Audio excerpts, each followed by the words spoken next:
Hey guys, welcome back to another video. Today we're going to be talking about how you can start your self-improvement journey. I started mine about a year ago now, and it just started with small things like eating healthier, cutting out like my Xbox, stop playing video games, reading more, doing more exercise, those kinds of things. Just small changes, and it changes your whole outlook on life as well. So taking out all the bad things and replacing those with the good things, or just keeping the good things that you already had. Yeah. So before we start getting into it, you've got to understand that there's not going to be many people on this journey. So you've got to find either people that want to do it with you, people that are already on it, or you're going to have to do it by yourself, which is the worst thing to do. You've got to try and find people that you can do it with. Otherwise, you're just going to get stuck, and you won't have anyone to talk to about it because no one will know what you're going through. You need to be around the right kind of people that can help you. Yeah.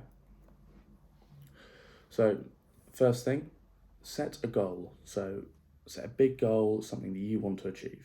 Yeah.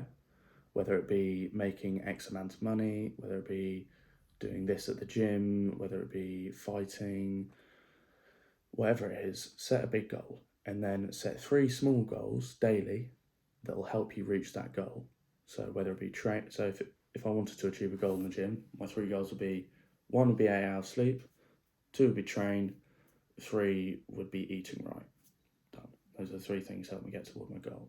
If it were making a certain amount of money, then maybe I'll do outreach, like cold calling and sales, or learning a sales course. So you've got to set 3 small targets and then be able to complete them daily, which will help you reach that end goal. But then once you reach that, kind of reposition yourself and set another goal.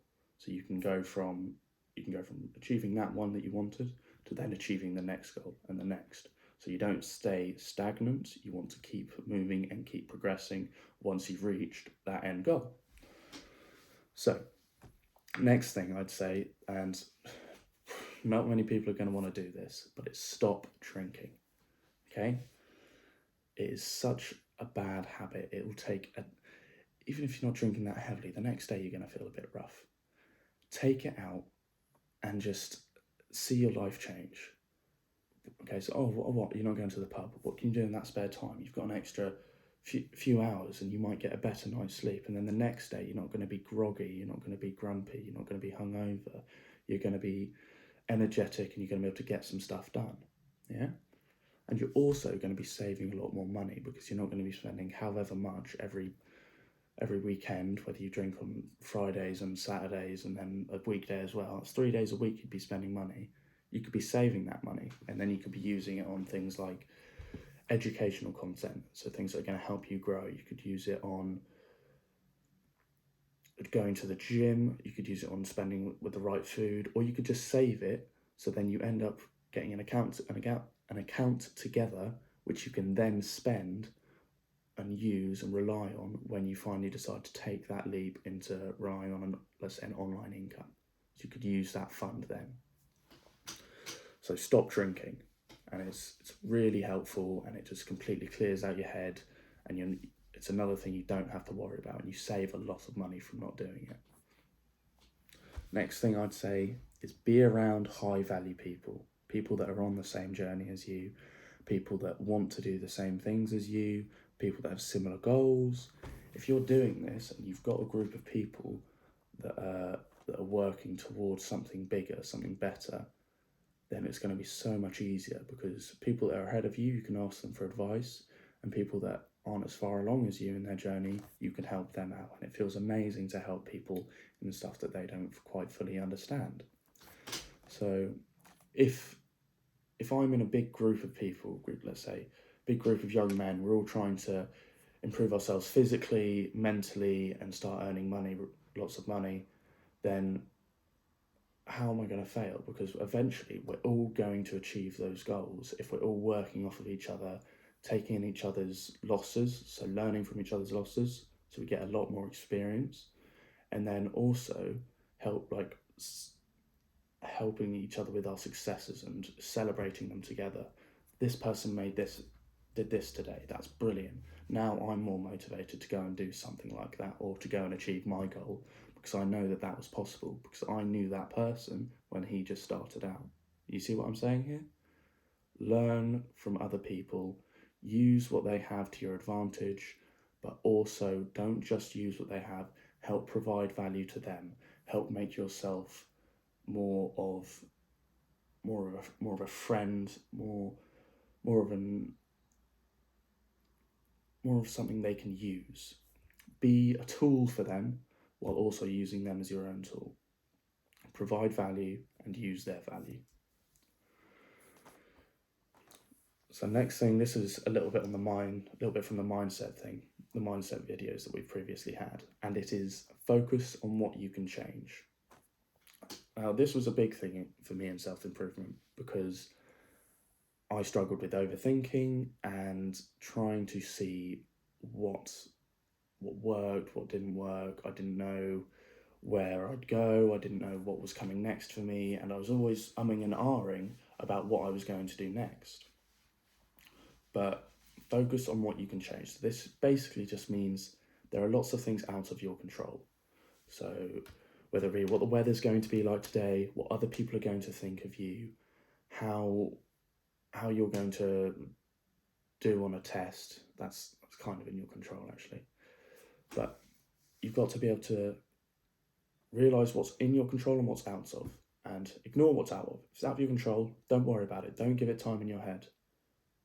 But if it's in your control, focus on it.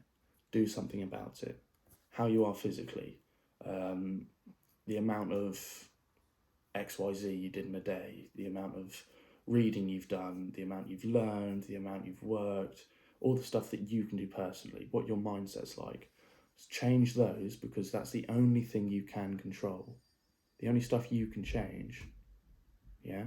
Focus on that, because what's the point trying to change someone else's opinion when it's not in your control? They might change their opinion, but you might as well just focus on your own mindset so you don't care about what they think.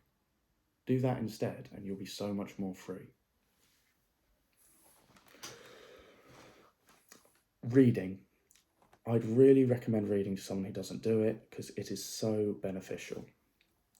Now, yes, there are some really tough books out there, as in quite hard to read, quite hard to digest, because they've got a lot of big words and a lot of information. But that, just don't go to them straight away. So you wanna go to some nice simple books, some ones about habits, about mindset, about philosophy, maybe just some general knowledge books that you may be interested in. So let's say you like football, read a football autobiography about a football player you like. Do that kind of thing. Get into reading, and get into books that are going to help you achieve your goals.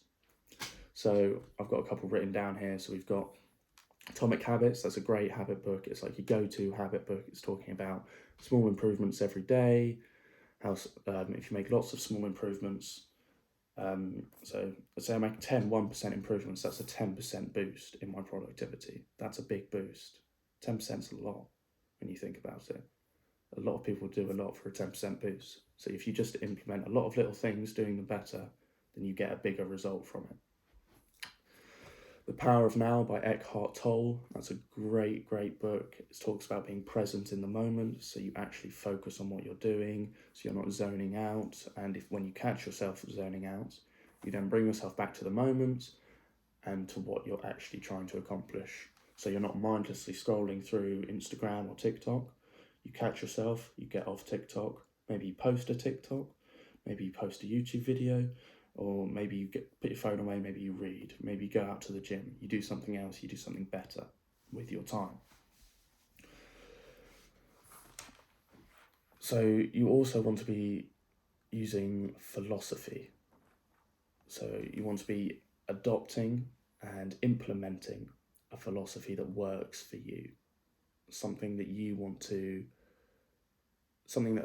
you aspire to be like. So let's say there's someone who you really, really are inspired by. So let's take David Goggins, for example. He's a really real nutter. Like, he's endurance athlete, just Navy SEAL, motivational speaker. You've got all these massive things, and he's just got an absolutely insane mindset.